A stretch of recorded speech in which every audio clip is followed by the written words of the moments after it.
ಹೇಳ್ತಾರೆ ಈ ದೇಹವೇ ಒಂದು ದೇವಾಲಯ. ಸೊ ದೇವಾಲಯವನ್ನು ಎಷ್ಟು ಸ್ವಚ್ಛಗೊಳಿಸ್ತೇವಲ್ಲ ಅಷ್ಟು ಶುದ್ಧವಾಗಿ ದೇಹವನ್ನು ಇಟ್ಕೊಳ್ಬೇಕು.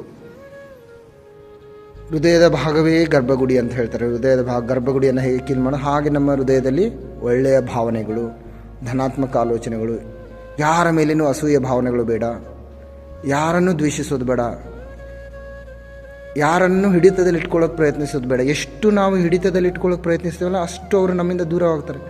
ಪ್ರೀತಿಯಿಂದ ಬುದ್ಧಿ ಮಾತು ಹೇಳಿ, ಕೇಳಿಲ್ವಾ ಬಿಟ್ಬಿಡಿ. ನಾವು ಸರಿಯಾದ ರೀತಿಯಲ್ಲಿ ನಡೀತಾ ಇದ್ದರೆ ಅವರು ನಮ್ಮನ್ನು ನೋಡಿ ಪಾಲಿಸ್ತಾರೆ. ನಮ್ಮ ಮಕ್ಕಳು ಕೂಡ ಅಷ್ಟೇ. ನಾವು ಅವ್ರಿಗೆ ಹೇಳ್ತೀವಿ ಮೊಬೈಲ್ ನೋಡಬೇಡ ಬಟ್ ನಾವು ನೋಡ್ತಾ ಇರ್ತೀವಲ್ವ.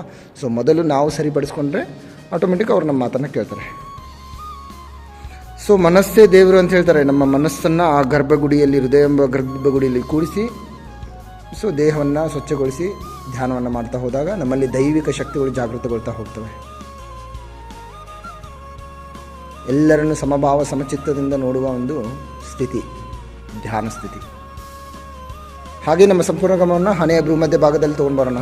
ಕುಂಕುಮ ಧಾರಣೆ ಮಾಡ್ತೀವಲ್ವ ಆ ಭಾಗದಲ್ಲಿ ಗಮನವನ್ನು ಕೇಂದ್ರೀಕರಿಸೋಣ.